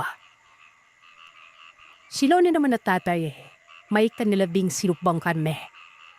Tapos nagsimula na naman ang tagayan. Dito kahit na madilim, ay mas nakita ni tatay ng malapitan kung paano kumain ng mga ito. Para lamang daw silang kumakagap ng prutas na para bang ang lambot-lambot ng mga hilaw na karne yon. Isa pa, mula sa leeg hanggang sa gilid ng mga pisngi nito, naglalakihan umano ang mga ugat ng mga lalaking yan. At tumitibok-tibok pa na para bang may sariling buhay ang mga yon. Hindi daw magawang kumiwanay ni tatay kay Norno. At maayos naman sila hanggang sa umabot naman na swakara. Nakarinig pa sila ng isaw atuan. Babri naman yon. At maya-maya pa, yung lalaking may bala din ng basket noona ay siyang may dala ulit na lanagyanan ng mga kapirasong duguan at sariwang karne ng baboy. Mayon ay ibababa nila noon. Hinapit daw sila ng mga ito pabubar ng bundok. Sama-sama na silang lahat dahil mabiretso na rin ang mga kalalakihan sa ibang pwesto naman. Dito ay napag-anaman ni Papay na may iba pa palang tagay ni Lolo kapag nasa ibang bundok ang mga misyonaryo. Ay mga entertainer kumbaga pero kadalasan ay mga kalalakihan at pamilyado na. Hindi lamang alam ni Tatay o Lolo ang rason. Noong umagang yun, bloated na bloated si Papay sa pagkabusog. Lalaman binito ni Lola kasi hindi na nila naipago ang naiuwi nilang sariwang karne noon. Dilip na dilit si Lola pero nung huli ay napakan mabinda yung wala namang nangyaring hindi maganda. Tanong man tanong ang mga api ni Tatay kung ano ang natukwasan ni Tatay sa paas noon. Sinasaway sila ni Lolo. Si Kapay naman walang masabot kundi mababait ang mga grupo na samahan nila ng gabing yon. Mga ilang buwan pa ang lumipas. Mahigpit na si Lola kay tatay. Si Lolo naman ay patuloy na umakyat doon sa isang araw ay tumigil na rin ito. Nakita ni Papay na napakalungkot ni Lolo noon. Kaya sa unang pagkakataon, nung uminom si Lolo ay napapayod na itong uminom din siya. At dahil siguro walang mapagkwentuhan, dito na nag-open up si Lolo kay tatay. Ang mga misyonaryo nga na yun ay mga aswang umano. Pero mababait na mga aswang. Galing daw sila sa mga pamayanan at tribo na napalayas na o mga nadiskubring mga kota. Mga binata pa lamang umano sila. Nagalag na sila pero kahit papano ay gusto nilang maging edukado. Pabalik-balik lamang sila sa mga lugar na pingin nila ay ligtas sila at bumababa sila ng gundo nang magkakahiwalay para magmatsyag noon. Magmuli-muli at matuto sa anuman ang pagbabago sa sibilisasyon. Inamin ni Lolo na bago ang huling pagtatagpo nila ng mga misyonaryo ay inalok siya. And gusto niyan maging isa sa kanila. Sabi pa ni Lolo, kung wala siyang babalikang pamilya sa baba, manamang sa malamang ay pumayod siya sa ritual na yun. Meron daw ibang mga kandaya niyang nagtutugtog na sumama sa mga rito. Hindi ko man masasabing buong totoo ang karanasan ng lolo at tatay ko. O di kaya hindi man ito nakakatakot katulad ng ibang mga ng aswang. Kahit ako na hindi buong naniniwala at kahit papano, tanggap ko yung posibilidad na may iba pang uri man nilalang tayong nakakasalamuha. Siya nga pala Sir Seth, may mga pagkakataon din pala nun. Matagdag ko lang. Na si Lolo ay pila ba nakasanayan na rin kumain ng karne na hilaw o may konting rutula. Ang tingin ni tatay ay nakasanayan niya ito kapag umaakyat. Ang makapikim na mahilaw-hilaw at madugo-dugo pang karne. Pero hindi po siya na yung go Sir Seth. Hininto lamang ito ni Lolo lang magdasakit siya. At ang dahilan na ay itong pagkain niya. May mga hilaw na karne. Itong kwentong ibabahagi ko. Mapaunlakan niyo. Ang mababanggit na pangalan din maliban sa akin ay ginamitan ko ng iba. Bilang pagtago na rin at respeto sa reputasyon nila. Ako po si Jack. Isang hamak na katulad ng karamihan. Pero punong-puno ako ng karanasan. Partikular sa mga kababalagan. Hindi ko alam kung bakit. Para kasing nakasunod na sa akin ng ganito. Na siyang hindi ko naman nakikita sa ibang tao sa amin. Nangyari ito nung dekada 80. Sa San Fernando. Sa may Sibuyan Island. Sa bukilang banda ako nakatira. Kasama ko ang pamilya ko. Si Tatay Burong, Nanay Esha, at kapatid kong si Puloy. Nasa 15 taong gulang ako ng mga panahon yon. Hanggang elementarya lamang ang natapos ko. Hindi naman sa pinahinto ako ng mga magulang ko, kung hindi kagustuhan ko talaga yon. Nabubuli kasi ako lagi. Ito ang dahilan kung bakit pinili ko na lang na tumigil. Tinakamuhian ako, kinatatakutan, at parang pinagtatawanan. Ito lang ay dahil yun sa kung ano meron ako. Na kesyo kinakausap ko daw lagi ang sarili ko. Tapos kung ano-ano na lamang umano ang mga sinasabi ko sa isip na hindi umiiral-lon. Madali lang intindihin. Ibig sabihin, nakakakita ako ng mga bagay na hindi nakikita ng iba. Na siyang minsan nang naipatingin sa doktor at baka may sakit ako sa utak. Pero malinis po. Kontrolado ko ang diwa ko noon. Ibig sabihin ay wala akong saltik. Hanggang sa napatingin ako sa albularyo. Doon ay natuklasan na isa akong dibino. Wala naman akong alam sa mga bagay na yan. Hanggang sa nalaman ko na itong dibino pala ay isang biyaya. Tas, Bertudes. Napayuan ako ng albularyo na kung nanaisin kong maging katulad niya. Siya na daw ang bahala gumabay sa akin. Wala naman akong interes na pasukin ng ibang mundo ng mga panahon na yon kaya tumanggi ako at sinabing ayaw ko. Yung albularyo pa noon ay napakatanyag sa lahat ng larangan ng panggagamot. Alam na alam niya. Mula sa orasyon at organiko. Tawagin na lamang natin siyang Kapyo. Dahil sa tumanggi ako, pinayuhan niya na lamang ako noon. Ang sabi nito ay maging kampante daw ako palagi. Huwag matatakot. At kapag nagkaroon ng problema, lumapit lamang daw ako sa kanya. Ganito kasi yun, Sir Seth. Nakakakita ako ng mga kaluluwa. Malakas ang pandama ko. Kung hindi ako nagkakamali. Third eye ang tawag dito. May bata, may babaeng umiiyak. May matandang parang baliw. May parang maid na duguan ng palda. At may makikita ako sa salamin na napakapangit na mukha na parang hukluban. Pero ang nakakapangilabot ay yung nakikita kong parang hindi tao nun. Madalas, bigla na lang napapadaan sa harapan ko na siyang ikinabibigla ko nun. May sisilip sa kakahuyan. Magtatago ka agad. Tapos may kumakandirit na maliliit na nilalang. Madami pa. At hindi ko alam kung ano-ano sila ron. Pero ang pinakaayaw ko talaga sa lahat ng nakikita ko, yung parang higanting nilalang na mapapadaan na lamang sa likod ng bahay namin. Maitim yun. At noong tanungin ko dito ang albularyo, ang sabi niya, posibleng kapre o mano yon. Tinanong niya ako sa kung ano ang kabuang postura.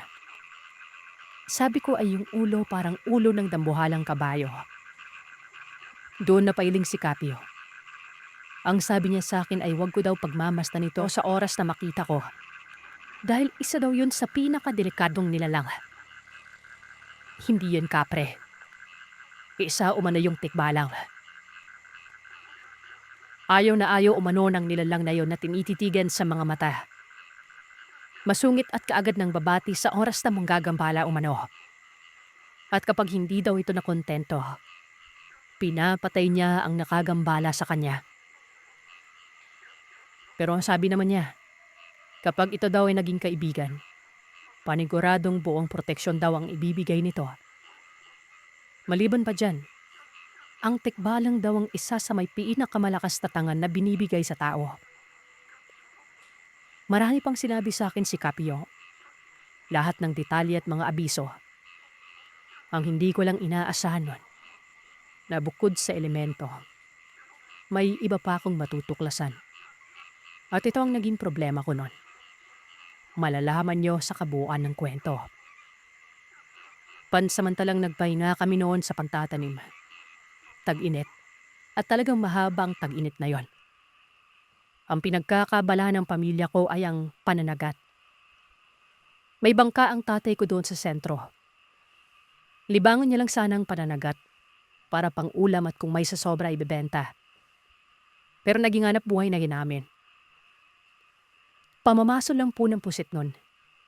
Subid ang tawag dito sa Cebuano. Pero hindi sa araw ginagawa. Sa gabi ito kung saan may buwan. Minsan ay kasama ang nanay pero kadalasan ay ako. Nakakaaliw din kasi nga parang adventure yung panunubid. Ang pamain nito ay kahoy na korting hipon. Tapos pwede ding maliit na isda na may kulay naman nakaakit-akit. Ang buntot, dito makikita ang mga kalawit. Maliliit na kalawit lang. Dalawa ang nilalagay sa bawat katig. Kapag may kumagat na, sobra nakaka-intense ton.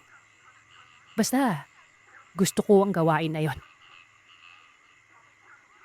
Isang hapon, habang papunta kami noon sa baybayin, pansin kong tila sobrang bigat ng pakiramdam ko. Yun bang, bigla na lamang akong nagkaroon ng trangkaso. Ganon kabigat at biglaan yon. Hindi ko alam kung bakit. Hindi ko yon sinabi sa tatay ko. Binabaybay namin noon ang napakasukal na lugar. Ito yung dinadaanan namin ng tatay para mas mapabilis ang pagbaba sa bayan. Ang problema nga lang, mahirap tahakin. Shortcut kumbaga. Napakaraming mga elemento. Kung ano-ano na lamang ang nakikita ko, pero sanay na ako sa kanila. Nung malapit na kami sa isang sangi, mas lumala ang pakiramdam ko. Nahihilo na ako, tapos ay nahihirapang huminga nun. Dito na ako nagreklamo sa tatay ko na masama ang pakiramdam ko. Napatawa naman siya nun. Paano daw nangyari yan napakasigla ko kanina lang. Maya-maya ay may kumagaskas sa may tawid ng sangi. Yun bang parang may malaking hayop. Saglit na pahinto ang tatay. Sinipat yon. Hanggang sa may 2 taong bigla na lamang lumabas galing sa kabilang parte. Puro lalaki ang mga ito. Hindi ko sila kilala. Nakatayo ang mga yon at nakatitig sa amin. Binati ito ng tatay kasabay ng pagkaway ng kamay. Sabi niya, magandang hapon. Pero hindi sumabat ang mga yon. Nakatitig lamang sa amin. Kinalabit ko ang tatay at sinabi kong kilala niya ba ang mga ito, pero ayon sa kanya, hindi umano. Ngayon pa lang niya nakita ang mga tao. Dari, dito tayo daan. Mukhang may hindi maganda Uwi ka ng tatay Borong. Sumunod naman ako sa kanya nun. Pero habang naglalakad ako, nakagilid ang mga mata ko sa mga tao. Hanggang sa ang isa dito ay biglang umupo sa lupa. Medyo katawag pansin ang kinikilos kaya napalingon ako nun. Nawindang ako. Kitang-kita ko ang pagtitig noong nakaupo na nanlilisik ang mga mata. Iba pa ang kulay na parang purong kulay itim lang. Sinubukan kong kusatin ang mga mata ko. Pagtingin ko muli, wala na mga tao doon. Napatigil talaga ako sa paghinga ng panandalian sa pagkabila. Kasabay pa noon ay ang pagkawala naman ng pamibigat ng katawan ko. Sinipat ko ang buong lugar, pero wala talaga. Abang si tatay pala noon ay nagulat din sa biglaang paglaho ng 2 taong yon. Ang sabi nito sa akin, bilisan daw namin dahil aswang ang mga yon. Walang ano-anong nagsitakbuhan kami ni tatay. Hindi na makawari ang pagtahak namin sa landas. Na yung mahirap na daan, laging madali na lamang gawa ng nilulundagan na namin yung mga bangin. Hanggang sa makarating na kami sa may baba.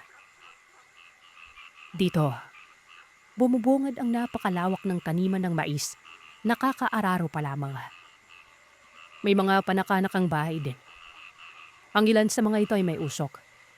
Hindi may pagkakaila na may nagsisiga. Karaniwan lang naman yun sa amin, lalo't takip silim na rin noon. Sinasabi sa akin ni tatay, dapat ay hindi na lang kami bumaba pa para managat. Hindi naman ako nagsalita. Hanggang sa nakaraos na kami sa masukal at nakarating na talaga sa kalsada. Hindi ko alam kung nagkataon lang ba pero nakita kong muli yung 2 tao. Nakatambay lamang ito sa isang kanto. Nakatitig sa amin. Kinalabit ko si tatay nun. Sinabi ko sa kanyang nakita ko. Pero nang sipating ko muli ang mga tao, wala na ito doon. Sabi pa ni tatay, ano ba daw ang problema? Hindi na lang ako nagsalita noon pero hindi maipagkakaila na aligagang-aligaga mukha ko. Nakapanubid kami ng gabing yon pero ni isa ay wala kaming nakuhang pusit. Yun lang ding mga sandaling yon ay wala kaming kuha. Na para bang ang malas namin. Malalim na gabi na yon. Sana ikot pa kami sa isang isla. Pero pinili na ni tatay ang umuwi na lamang daw. Pasado 12:00 yon kung hindi ako nagkakamali. Sobrang dilim ng baybayin. Sabi ko pa sa tatay ko, talaga bang uuwi kami ng mga oras na yon? Gawa ng madilim at natatakot ako sa aswang. Dagdag ko, magpapalipas na lamang kami ng umaga. Uwi na lang tayo. Tsaka, nalakalimutan ko na may gagawin pala ako bukas. Pero huwag tayong dumaan dun sa dinaanan natin kanina. Hindi naman sumagot si tatay. Ay naman, umuwi na kami. Nagpasalamat ako at hindi nyo kami dumaan doon sa may shortcut. Bahala kung malayo basta wag lang doon. Maraming araw ang lumipas. Nagpatuloy kami noon sa pananagat. Pero hindi na kami dumadaan pang muli sa lugar na may aswang. Ang totoo, hindi pa talaga ako nakakakita ng itsura nila. Pero sa tingin ko nun, mas nakakapangilabot pa sila sa lahat ng elementong nakikita ko sa mata. Ibahin mo kapag aswang na, gawa ng buhay sila at nabibilang talaga sa mundo natin. Sa patuloy na ginagawa namin nun, hindi ko talaga inaasahan na muli kong makikita ang dalawang taong yon. Hindi sa bukid, hindi sa baybayin, kundi mismo sa lungsod. Nakita ko kung saang lugar sila maaaring nakatira. Papauwi kami nun. Madaling araw at kasalukuyang binabaybay ang kalsada. Sa iskinita patungo sa looban kung saan isang liblib yon. Nakarinig ako ng pagkakahula ng mga aso. Para bang nagkakagulo at may nangyayaring pagbubuno. Pasimple lang naman akong lumingon nun. Pero may nakita ako. Hindi ko alam kung galing ba sa impapawid. Lumundag na tao yon. Parang galing sa pader na mataas sa gilid. May pasilidad kasi doon pero sobrang taas noon kung kaya't napahinto talaga ako. Kasabay naman ito ay ang pagtahimik at pagpulasa ng mga aso. Narinig ko pang iba dito na umiiyak. Nauna si tatay sa akin. Hindi ako napansin ito. Sinipat kong maigi yung lumundag. Kala ko pa'y magnanakaw. Nakadapa yun sa gilid ng kalsadang lubak-lubak. Hindi gumagalaw. Dahil sa kuryosidad ko, nilapitan ko yon. Bagay na hindi ko na lang sana ginawa. Biglang bumigat ang pakiramdam ko. Pamilyar na pamilyar sa akin ang pakiramdam na yon. Kinakabahan ako nun. May lumundag pang isa. At dito ay nalaman pong galing nga sa impapawid. Dito din ako nakaramdam ng sobrang kilabot. Lalong-lalo na noong tumayo ang isang yon. Hahayawin ko po kayong umusga sa mga maririnig niyo.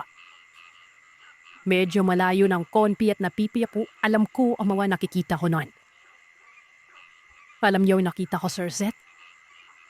Parang tao paniki. Kitang-kita ko ang mamasamasang pakpak na para bang payong na kulay kayo mangginuan. Dumi pa ito at unti-unting yumiriit. Hanggang sa yung milalam na yon, naging tao na nakabrief flower.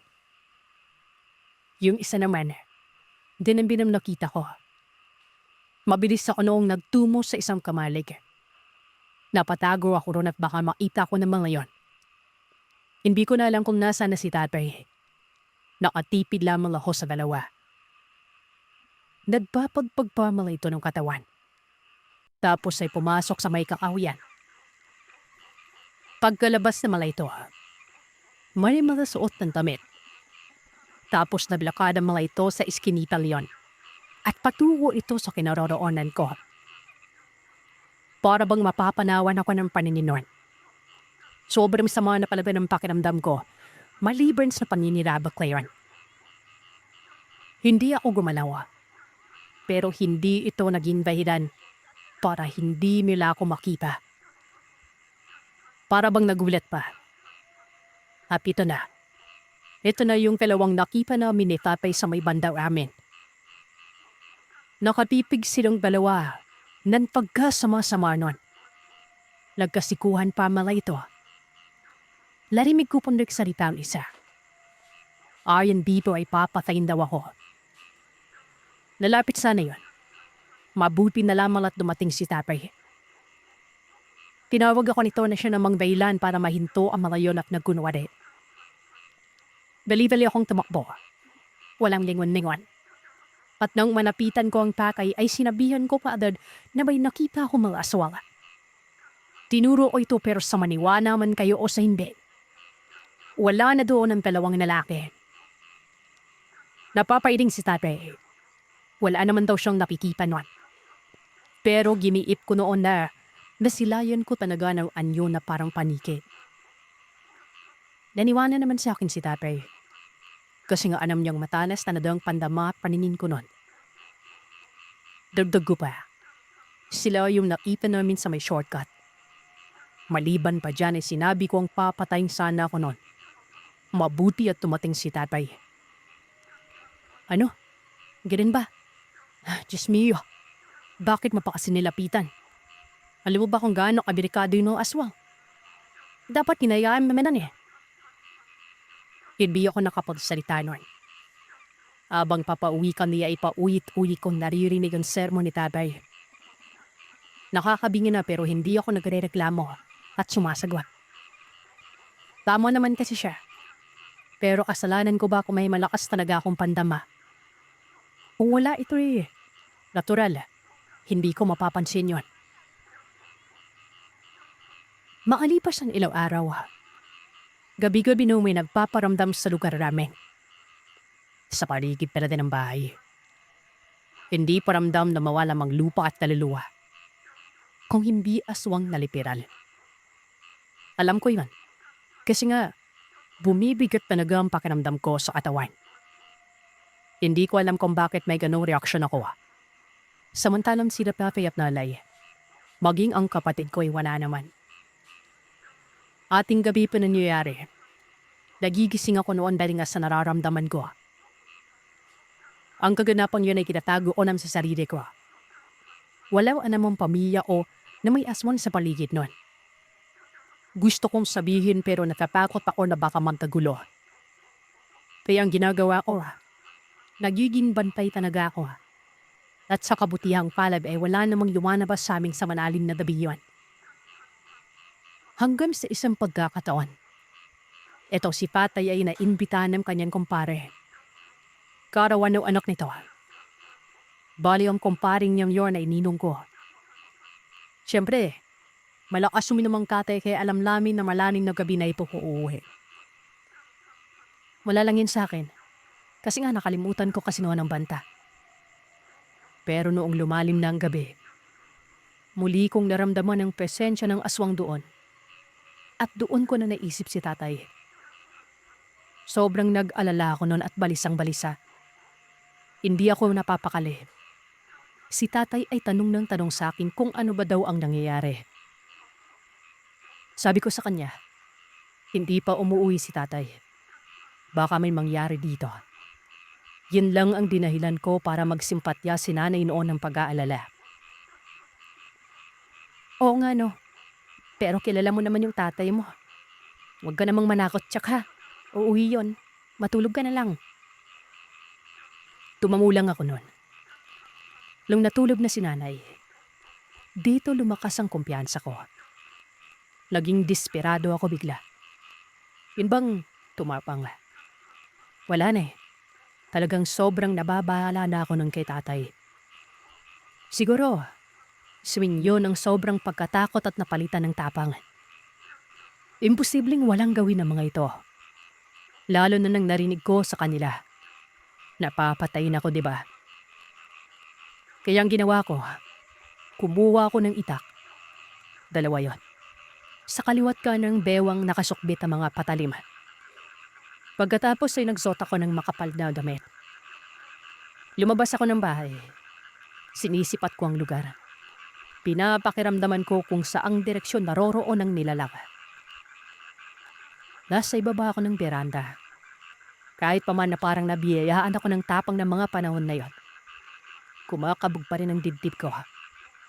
Sinubukan kong lapitan ng mga makahoy na bahagi pero habang nangyayari yun ay nakaatang ang dalawang kamay ko sa dalawang hawakan ng itak. Talaga makikipagpatayin ako sakaling may bubungat. Nakakita pa ako ng makukulit na nilalang na naglalaro nun. Mga maliliit na diwende.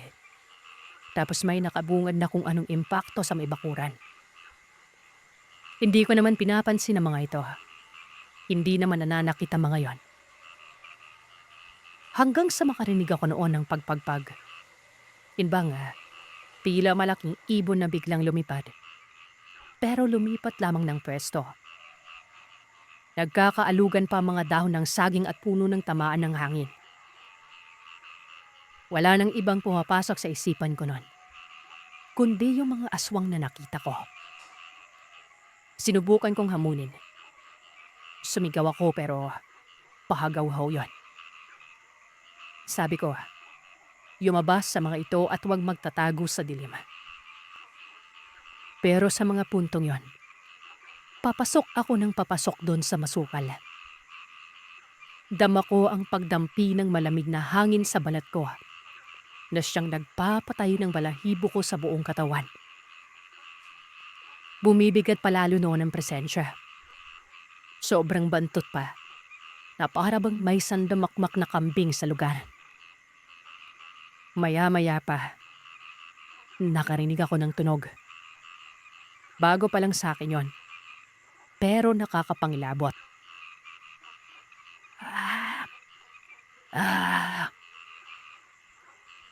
Hanggang sa may nakita akong papalapit. Dito ko na binunot ang itak. 2, kaliwat kanan yon. Kung wala akong gagawin ay mapapahamak ang aking ama. Ramdam ko na nag-aabang lang ng pagkakataon ng mga aswang na yon. Doon, nakita ko yung isa sa mga lalaki. Nasaan yung tao pero nakakadiri yon. Paano ba naman kasi?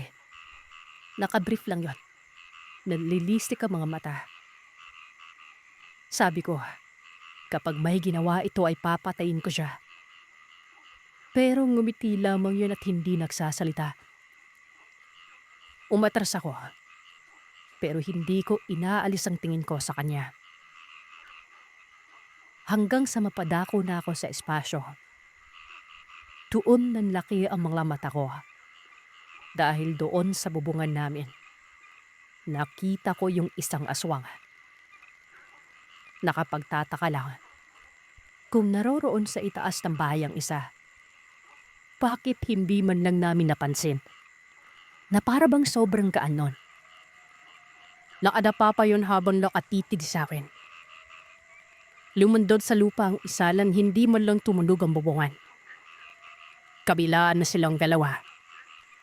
Nasa harap ko ang isa at nasa likuran ko naman yung galing sa may bubuwan na yon. Napapaiyak na ako nun. Yung bitbit kong tapal ay para bang nabura. Nanininig ang katawan ko. Nagdadasan-dasanay walang mangyari sa aking hindi maganda. Hindi ko na malaya nun. Nahiyam sa harapan ko pala ay nakapag-anu ng bulinaw aswala. Sobrang bilis nun. Parang isang iglap lang. Walaw ano-ano'y sa munggabin na sa likuran ko. Sunggab na parang paniking lumipad sa mababang antaslaw. Nagip ako nito at nakaladtad patungo sa may masukal. Din na ako nagsisisigaw. Sobrang bilis at hindi ko na nagawang makapanglaban nun. Hanggang sa humampas ako noon sa isang puno ng saging. Pag-alat ko ng pining ko, nasa harapan ko ang berawa. Wala akong ibang naiisip noon kung hindi katapusan ko na yon. Nakita ko pa yung biglaang pagliwanag sa bahay. Napipinak ako sa mga sandaling yon. May nabulabog sila nanay sa pagsisisigaw ko. At hindi na ako nagkamali.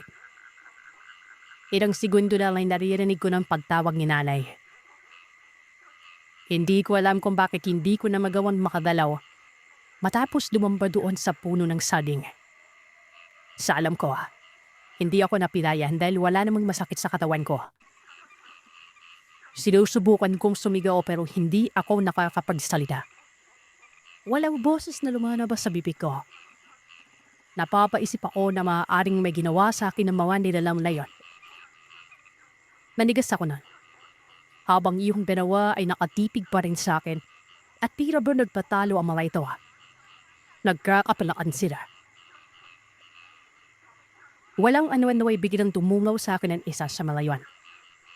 Inamoy-amoy ako at inangat ang kweyuhan ko nun. Nakita ko ang pag-alat din ng kamay na aswal na para bang sasakmanin ng leg ko. Wala ano-ano. Laudlok yan bigla. Bigitawan ako. Nakita ko nagpulasan ng dalawa. Hindi ko alam ang nangyari. Basta takot ang mukha ng malayon na magpunasan ng mala ito. Ilang saglit na may narinig ko ang pagtawag ni tatay. Nakakadanaw na ako. Mabilis akong tumakbo patungo sa bahay. Nagulat ako. Nanlaki ang mga mata ko. Laroroon si Capio. Nakatayo. Nakalat ang kamay. Nakatuon ang atensyon nito sa may kakahuyan. Si tatay naman ay bigla akong niyakap nun. Ang sabi sa akin ay mabuti na lamang at inihapit siya ni Caprio. Nagkita umano sila doon sa bahay ng kanyang kumpare. Napag-usapan nilang patungkol sa aswang. Nabanggit niya rin ang patungkol sa mga sinabi ko sa kanya habang naroroon kami sa nungsog nun. Nakamumpikan na akong patayin na mga aswang. Gawa ng nakikita ko la sila. Nang matapos ako anong ginagawa, lumapit si Capio sa amin. Naroroon na rin si nanay at ang kapatid ko. Perit na darit si Capio na. Ay sabi na mabuti at saktong nagkataong nagdi pa sila ni tatay. At saktong umabot siya bago pa may mangyari sa akin nun. Dapat ay dinalog niya sa akin ang problemang ito. Hindi biro ang mga aswang. Lalo na kapag may nakakaalam sa pagkatao nila. Ang masaklap dyan, mga uri pa talaga ng burang. Talagang kumapatay ito kapag may napagtaing pirisan. Hindi titigil ang mga yon. Hanggat buhay ka, Jack. Huy ka ni matanda. Dagdag ni Capio, maging ang mga kasama ko sa bahay, namimili ko na rin. Wala na daw ako mapagpipilian. Dapat ko daw matutunan ka naman ng isang albularyo. Para kahit papano'y madepensan kong sarili ko. Maging ang pamilya ko noon. Sabi ko naman sa kanya, para magkapatid yung aswang na yon. Hindi ko alam na din po na magalit ang mga ito. Dagdag ko pa hindi ako nakagalaw. Naayon naman kay Capio. Talagang hindi daw ako makakagalaw dahil may karunungan ng mga yon. Kahit tibino pa ako ay tatablan ako ng kalandro nila. Maliban na lamang kapag may karga na ang katawan ko noon. Kilala ko sila. Perwisyo sa mga hayupan at kapag nabigyan ng pagkakataon, gaya ng sinabi ko, ipapatay ng tao. Sila ang magkapatid na naging bunga ng bantugang aswang na taga-Samar. Marinig ko pang ang kumakain din ito ng tao. Sinabi pa ni Capio ang mga pangalan nun. Kip at Sandro.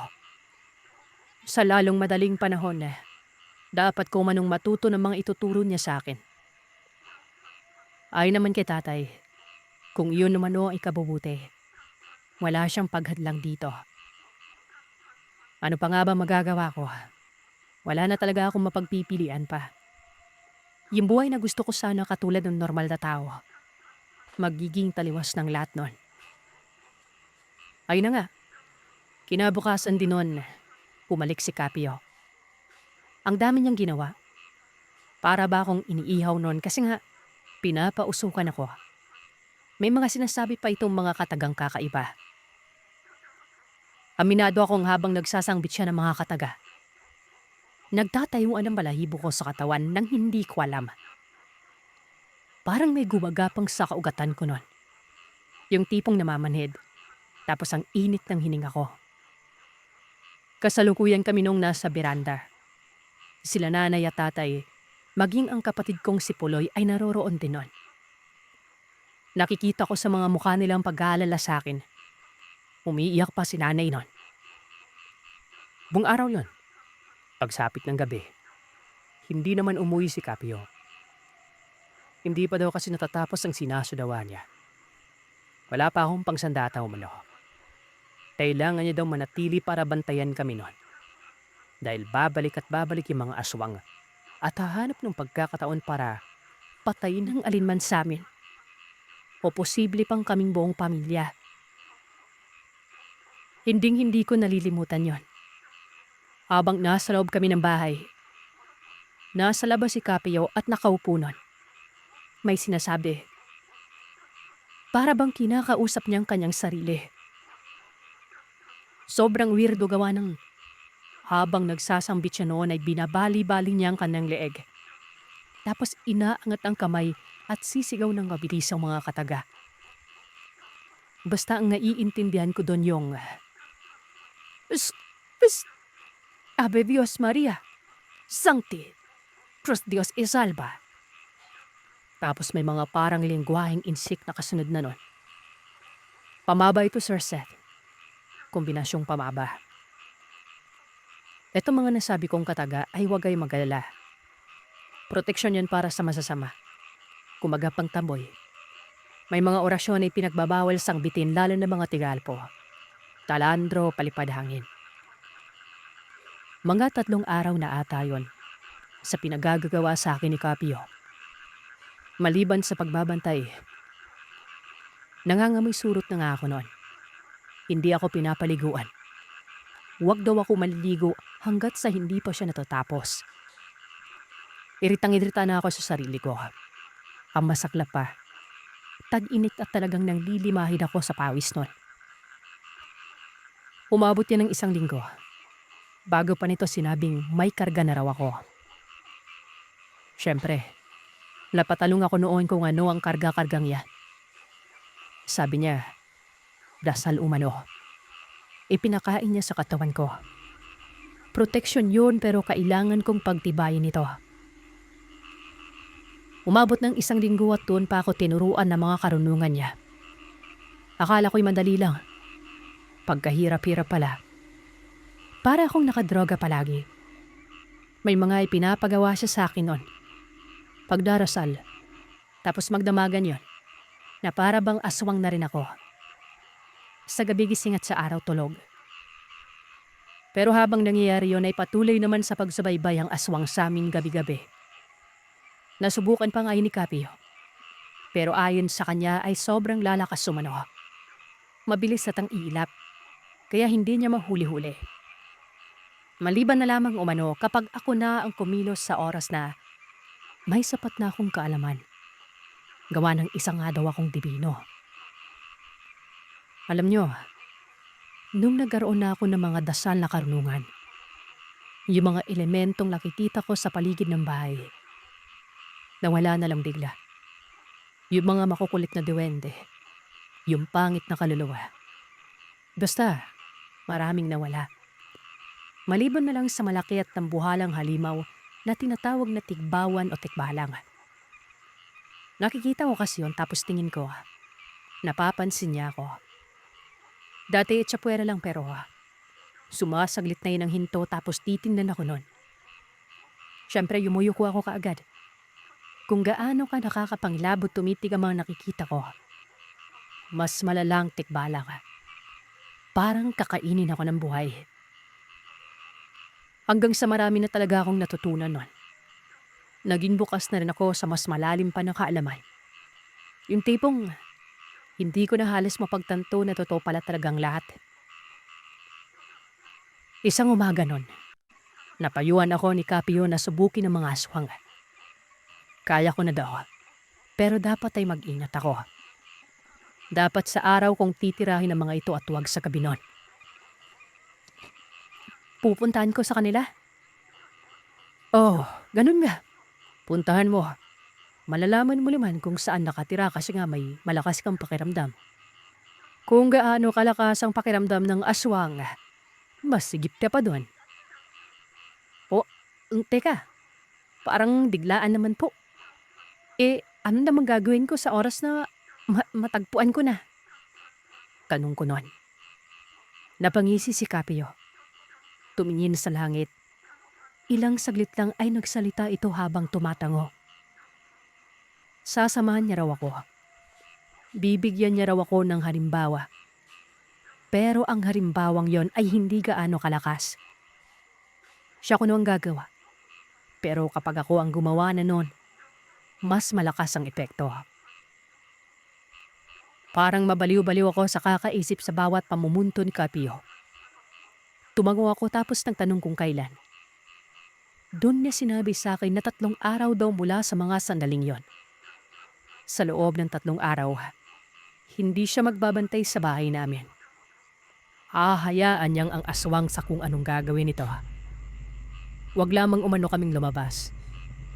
Tapos kapag dumating na ang nakasaad na araw kung saan susulungin namin ang lugar ng aswang, gugulatin namin ito sa isang matinding engkwentro. Kilabahan ako syempre.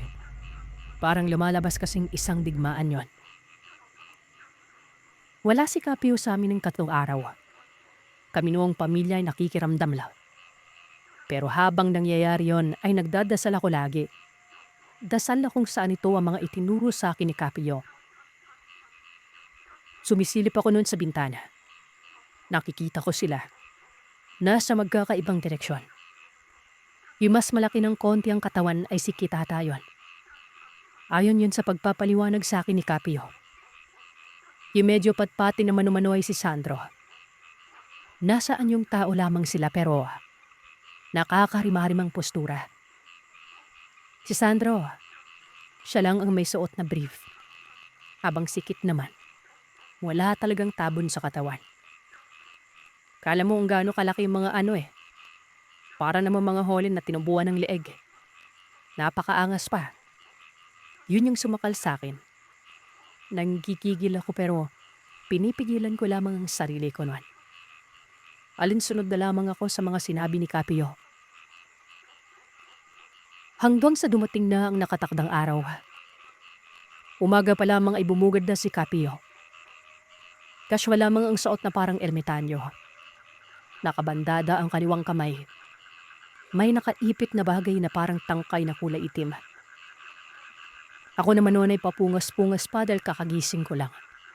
Maligo sana ako kaso hindi pumayag si Kapio noon. Ramdam niya daw ang karga ko sa katawan na malakas at baka mabati ito at mawala. Wala naman akong nagawa noon kung hindi sumang-ayon na lang. Hindi pa nga ako nakapaghilamos noon. Sina tatay at nanay sobrang nag-aalala pero ayon kay Kapio, walang mangyayaring hindi maganda sa akin. Mas may mangyayari pa daw kay Kapio dahil hindi daw kami magkatulad doon. Ayon kay Kapio, mas malakas pa daw ako sa kanya. Isipin niyo kung gaano kalaki ng tiwala niya sa akin. Baguhan pa lamang ako pero may angas na raw ako na ibubuga. Ayun, umalis kami. Dinaanan namin ang mga sinasabing marka ng aswang. Base ito kay Kapio. Sumuong kami sa gubat nun. Sinasabi niya sa akin kung saan siya dadaan at ito ang dinadaanan ng 2 aswang. Lahat ng landas na yon ay nagpapahinto-hinto kami. Nagdadasal si Kapio. Pamilyar sa akin ang dasal na yon. Pambasag. Hanggang sa makarating kami sa may isang sitio. Bago pa ang sunod. At ito na ay ang lungsod. At iyan ang kwento ng aswang para sa araw na ito. Salamat sa inyong pakikinig. Huwag kalimutang mag-iwan ng komento at sabihin sa akin kung ano ang inyong naisip. Hanggang sa susunod na kwento, matulog kayong mahimbing kung kaya ninyo.